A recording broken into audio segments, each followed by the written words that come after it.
And away we go on this episode of the RR Show. Here is what you can expect.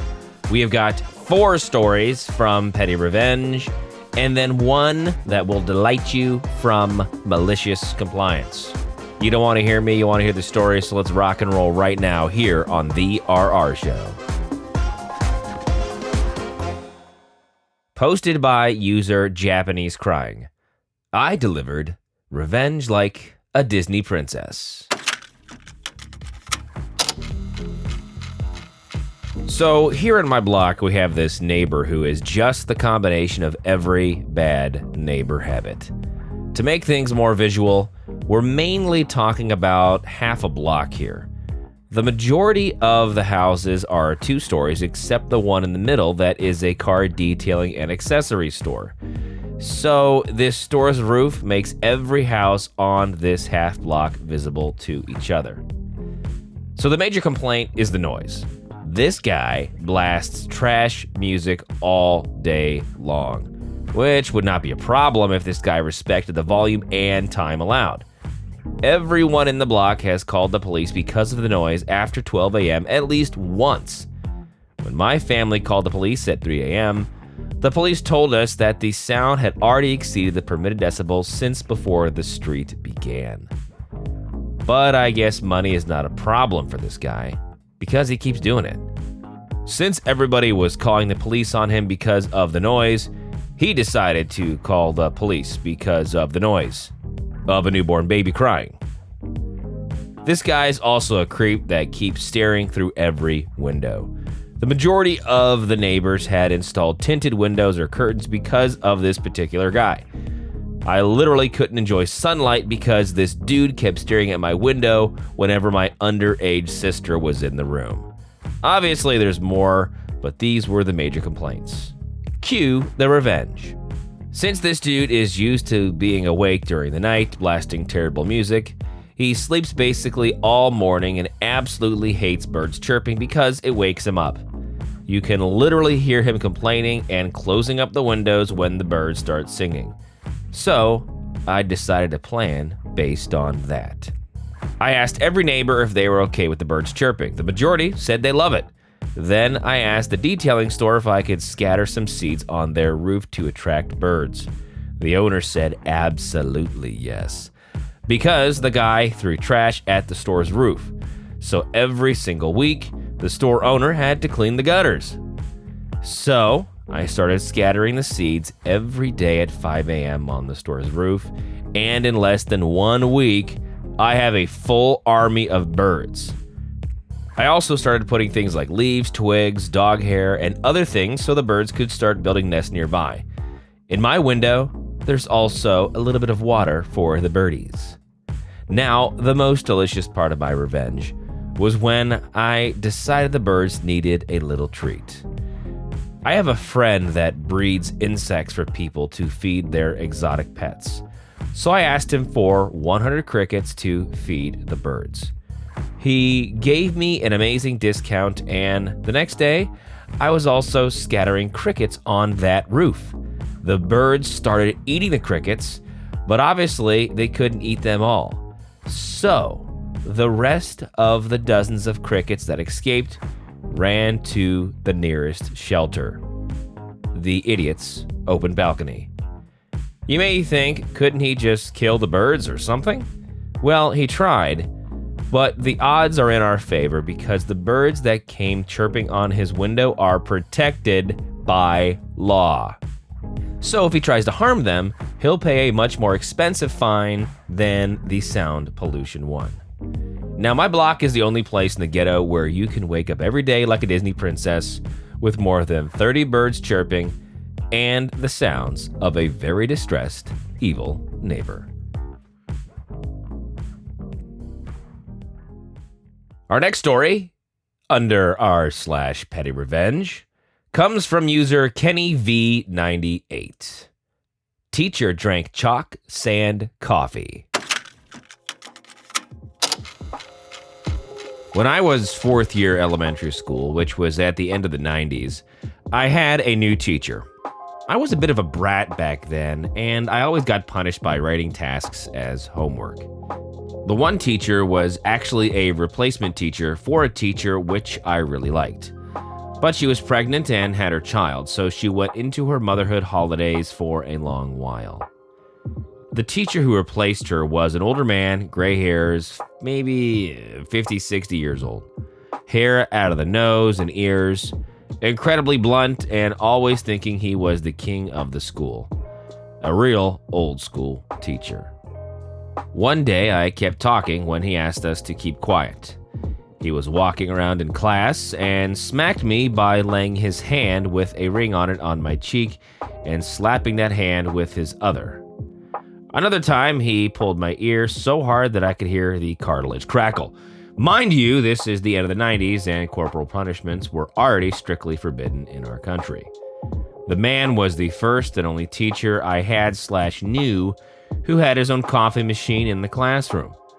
It was a filter coffee machine since Nespressos or other kinds of coffee machines were not readily available back then, as far as I know, or maybe even non-existing. In break times, he always wanted one or more children cleaning the blackboard and doing some sweeping or other general cleanup. Again, not something I had or have since seen a teacher make a student do. The teacher was hated by the whole class, and everybody was pretty scared of him. When he asked who was volunteering for the cleanup, I volunteered. This was together with a girl, a friend of mine. When he left the classroom, I cleaned the blackboard with the erasers, and I cleaned the little shelf underneath used for the chalk and on which the chalk dust fell when the board was being written on. It was quite a lot.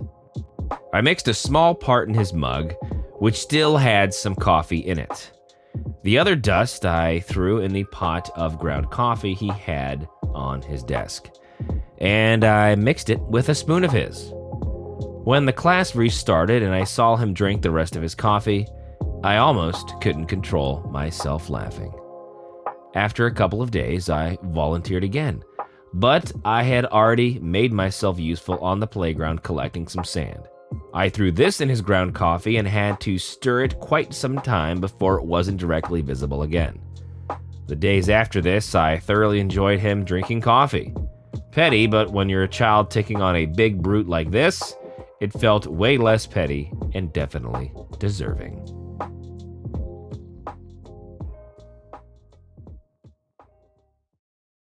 The next story comes again from r/PettyRevenge, posted by user FlashyWatercress398. Hey, Mr. DJ, don't put a record on. We want to listen to our babies. This is so tiny but satisfying. Yesterday afternoon, my youngest kid was playing in the middle school prep band for her first home football game. Having been a band kid myself, raising more than one kid band of my own, I knew the etiquette of when the band is supposed to play. Your team's kickoff, first down, touchdown, timeout basically. This hasn't changed in decades. Now, in yesterday's game, there was a DJ at the stadium. He was playing over the band and some frankly inappropriate songs. Lots of hick-hop, drinking references, Soulja Boy's the best, etc. Like, I'm not prudish, but seriously, this is not a college crowd. I've DJ'd too in settings from a middle school dance for the local religious school to a college football stadium to clubs and obviously adult crowds. You need to know the audience. The visiting team didn't bring their band, so there were plenty of opportunities for the disc jockey to play music to fill gaps. The bleachers where I was seated, almost exclusively band moms and dads. We were all more than a little peeved that we couldn't hear our kids play because the dude kept hitting play. Finally, just before halftime, I got a case of F this literal noise. I promised that I wasn't a Karen, but I went to the DJ booth and just asked, "Hey, could you just not play over the band?" I got some attitude about how the athletic director had hired him and take it up with the boss. Okay. Except that I took it a step above his boss. The AD's boss, the principal, and his boss, the superintendent of the county schools, were right there.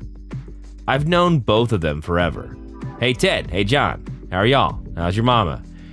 Incidentally, could we discuss the DJ playing music over the band? The questionable choice of music? I asked the DJ to merely be considerate of the band kids and their work. But if you invite me to take it upstairs, I'm gonna take it all the way upstairs. The next home game, according to John and Ted, will not include that guy. I will happily volunteer to bring my own equipment and play the hype music for the next game if that's needed. I know it's utter cliche, but seriously, just queue up Turn Down for What and we will rock you, and all I do is win. Maybe get folks doing the wobble on the sidelines. And don't play music over the band. Posted by user WorkHopJoe. My girlfriend and I went to a church barbecue to flex on my ex. My ex-wife and I were married for almost 20 years. Over that time, she had 4 affairs of varying degrees, including a sexual relationship with a very close friend of mine from our church. I tried to make it work, and after the last emotional affair, I just couldn't do it anymore. I filed for divorce just over 2 years ago. We are still going through the divorce, and she's been high conflict the whole time. She's painted herself as a victim, and I go to a new church, but I still have some friends at my old one. I attended there for over 30 years. The Petty Revenge. My girlfriend and I have been dating since January. She's aware of my situation, and we're having fun. I have older kids, she has younger kids. For Labor Day, we both had the day off and wanted to do something fun. I mentioned that my old church does a picnic every year at a park. There are games and activities for the kids and a big potluck barbecue. I told her my ex would likely be there, but it's a big event and we could keep to ourselves. I'd also be able to introduce my girlfriend to my friends from my old church. My girlfriend made sure she was extra cute. We had matching socks and I wore a shirt that said "Built for Conflict" on the back. We got to the barbecue and my girlfriend made a dessert to share and I was grilling. My ex saw us and looked beside herself. She eventually came over and tapped my girlfriend on the shoulder and said, "I'm X's name. I'm my name's wife." My girlfriend said, "Nice to meet you," and held out her hand to shake my ex's. My ex then said, "It's awkward for you to be here, and I hope you feel that way." My girlfriend responded, "Okay," and my ex walked off. Later, my ex approached me and said, "This isn't your church anymore. I think you should leave." I said, "Not gonna happen," and kept walking. She went back to her friends, my old friends, and was just distraught. She eventually asked the pastor to ask me to leave. He's my best friend and was the best man at my wedding. He came and talked to me so he could tell her he did. I told him she needed to grow up and I wasn't leaving. He went back to my ex, and she was unhinged trying to say that we needed to leave. She tried to make it some spiritual thing. Eventually, she gave up and went to the friend she had an affair with and his wife to be comforted. They're still friends, I didn't get it. My girlfriend and I just watched and laughed. My ex has been terrible this whole time, and whatever control or narrative she thought she had was destroyed. Everyone watched as she acted like a witch, and we smiled and waved. In the end, the kids had fun. We got to catch up with old friends, and my ex got put in her place. It was a good day. Side note, my girlfriend is stunning, and several people just stopped with a dumbfounded look on their face when they saw her. It was such a flex to people who wanted to see me fail. Our final story comes from user 6cheddar6, but this time it's posted under the subreddit r/MaliciousCompliance. Want me to take all my stuff and leave? No problem. This was a couple of months ago back in May. I had been living in an apartment with 3 other roommates, so 4 of us total, for about 8 months. We are all women in our 20s. I barely interacted with my other roommates at all. Just between our jobs and classes, we never saw each other. We all had our own rooms as well. For some context, on May 5th, my fiance and I were planning to move into a new apartment together. So by the evening of the 4th, I had just about all of my belongings packed up. More on that later. Though I barely interacted with my roommates, I felt like we coexisted well and we never fought or argued with anything, except for some very minor instances with Vicky and Kara. Those two were friends, and Vicky was definitely the messiest of the four of us living there. She would leave her clothes in the dryer for days, pile dishes in the sink for more than a week before cleaning them, and forgot food in the fridge until it would rot. Maybe 5 times throughout my time living there, I would get a text in our group chat from Kara saying something like, "Hey, I talked to the others and they said the dishes in the sink aren't there, so please clean them." This was annoying, but it happened infrequently though, and it wasn't awful. I figured Vicky lied to Kara about the messes since it was just easier to throw me under the bus rather than own up to it herself. On the evening of May 4th, so the night before I was planning to move out, Kara sent a very long and scathing text to our group chat. She went on and on about how she's tired of my messes and hates my stuff strewn about the apartment, and personally attacked me, calling me disgusting and inconsiderate.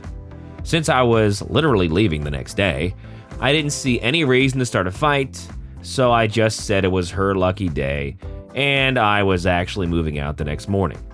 She replied, "Whatever you say, just take all your stuff and leave." Now the malicious compliance. As I had mentioned earlier, I had packed most of my belongings already, but not technically everything. The 4 of us all moved into the apartment about the same date, but I moved in days earlier than the others. This means I had bought a lot of the communal items myself. I was planning to leave these out of kindness, despite them being worth more or less $400. However, once I got that text from Kara, I decided that I would take all of my stuff and leave. These communal items included all trash cans in the whole apartment, $100. The Wi-Fi router, $150. A large metal shelving rack, probably the one that hurt the most, $150. The shelving rack was likely the most devastating loss for them since they had tons of stuff. For reference, the kitchen had 10 cupboards and 8 drawers, of which I used 2 cupboards and 1 drawer to store my items. The cupboards I used were also the ones above the microwave and the fridge, since I'm the tallest and wanted to be considerate. All the rest of the cupboards and drawers and the entire metal rack, which had 5 large shelves, were filled to the brim with my roommate's stuff. Essentially, there was absolutely no way they'd be able to fit in the amount of space I left behind without buying another rack or putting it on the counter and floor. I was careful to keep all their stuff from the rack organized and neat when I removed it, and everything from the rack completely covered the counters, kitchen table, coffee table, and living room. I moved out peacefully with all my belongings the next day and have been happy in my new apartment with my fiance. A few days after moving out, Vicky texted in the group chat, "FYI, the Wi-Fi isn't working anymore. I wonder why." And at that point, I left the chat. I wonder how long it took Kara to realize that it was actually never me that was making messes in the apartment, but I guess I'll never know.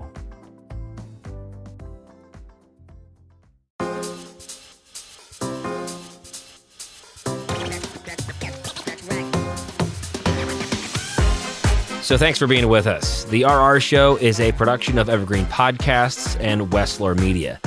Now, if you'd be so kind, please follow or subscribe to our show wherever you get your podcasts. And if you're feeling extra nice, you might as well leave a 5-star review. But for more, visit the website, rrshow.com. That is rrshow.com. I'm your host, Vince. Thank you to my producer, Kevin, and we'll see you next time here on The RR Show.